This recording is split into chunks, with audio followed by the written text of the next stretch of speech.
So, okay, Jasmine, thank you for coming. Okay, for our first question for the from Real Luz of Asia Pacific College. So, her question is, do you think that there are some challenges for those who would like to learn machine learning?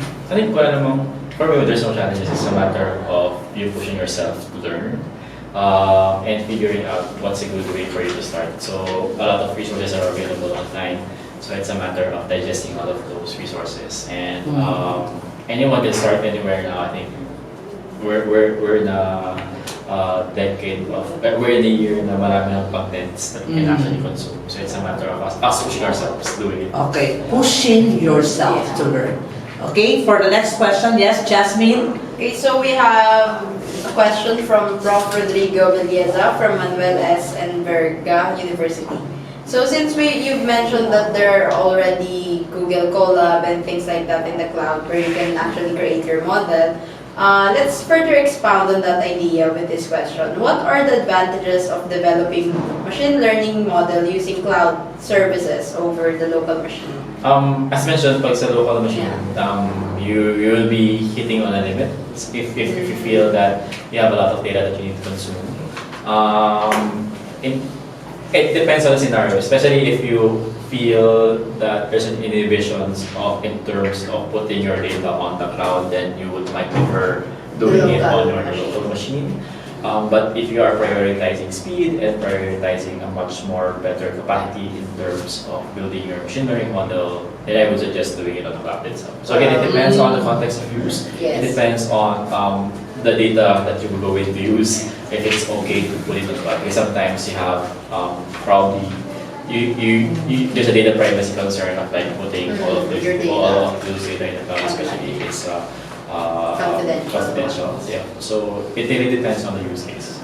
So one way or another, may sacrifice is either speed, if you prioritize data privacy or privacy security that if you run it. Yeah. So it really depends upon the use. Yeah. Okay, so we have another question from Prof.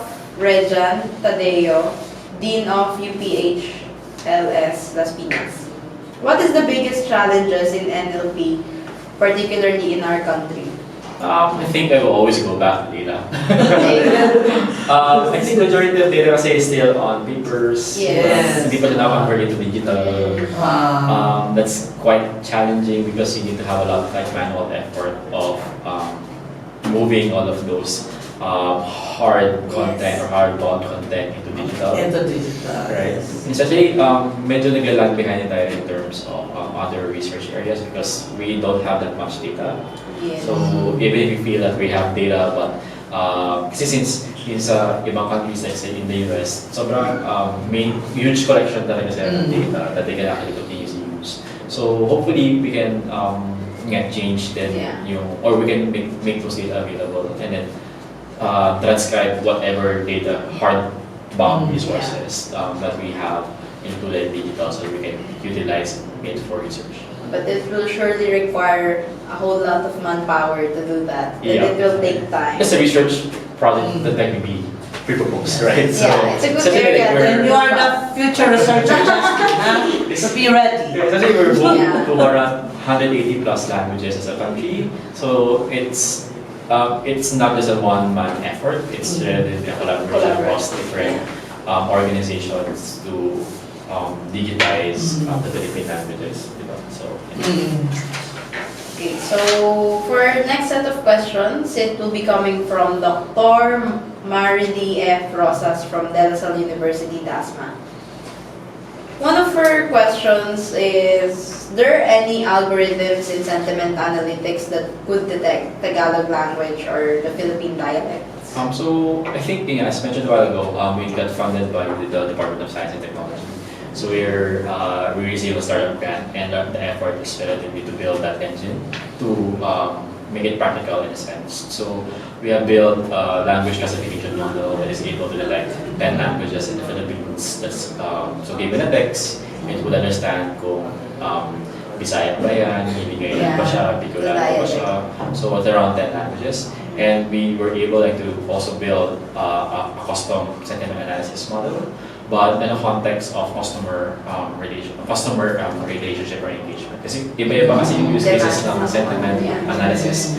If you're talking about people, completely different. If you're talking about TV shows, it will be different. If I'm talking, iba-iba siya. So iba-iba din yung perspective. Is that sentiment pertaining to me sharing that sentiment or its impact towards the business? Okay. Kasi I might be telling that this is a negative sentiment, but it is a positive on a different context, yes. for And a customer. So, iba, depende kung saan ka tumitingin. Yes. So, that's the reason why when you build machine learning projects, we always go back to the objective. So, parang, ano yung main objective?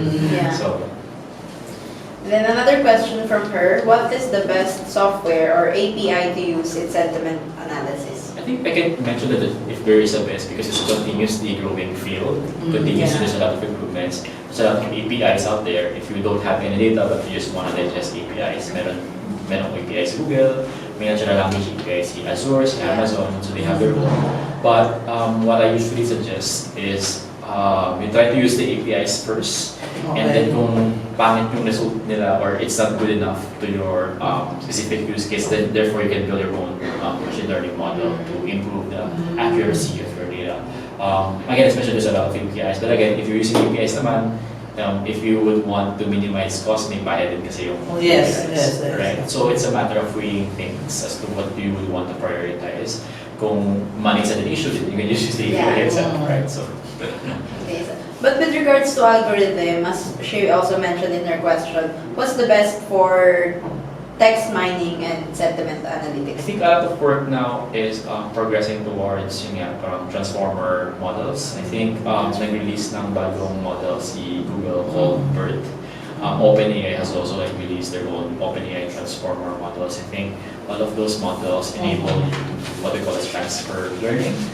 What's transfer learning? So parang it learns on a huge data set and then you can now contextualize that to your own data.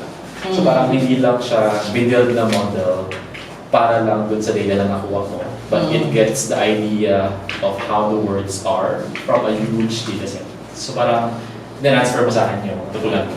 So parang ganun siya. So I transfer to you what I learned. So parang ganun yung context you transfer to me. So it's a lot of like work from research on I that. hope it's that easy in real life. You'll just transfer what you learned to somebody else. I think that's what makes it interesting in the context Yeah. of like machine learning because the machine can learn and then they can easily transfer. Okay, so sir, the next question is coming from Professor Diane Ramos from Eastern Visayas State University. So her question is, why does machine learning just exist popularly this recent times and it's commonly used for research? I think in terms of popularity, it's been there. We know that there's a lot of research in AI, but because of yung computing power natin ngayon, mas nakakapag-process na sila ng mas mabilis. Mas naging useful yung mga algorithms na dinevelop previously. Kasi dati, hindi na lang mararun, it would take them months, it would take them years to process data. But given that parang yung computing power ngayon natin can actually now process those type of heavy computational powers or heavy computational algorithms, it can now run. And it much more cheaper, much more cheaper pa din ang mararun. And I think it's also driven by companies, research din, and then companies in Silicon Valley. Is Facebook gumagamit sa image recognition, right? So parang you feel that they're not using AI, but they're using it when you upload pictures, automatically type na yung even Google, they do spam classification, they recognize spam. So parang people feel that hindi pa talaga ginagamit yung AI, but but they're using it. So but si Siri parang 2013 siya nagkaroon. So it has some of that knowledge already, but it's just now that a lot of organizations are talking about AI. This is where the industry is relatively moving in that way.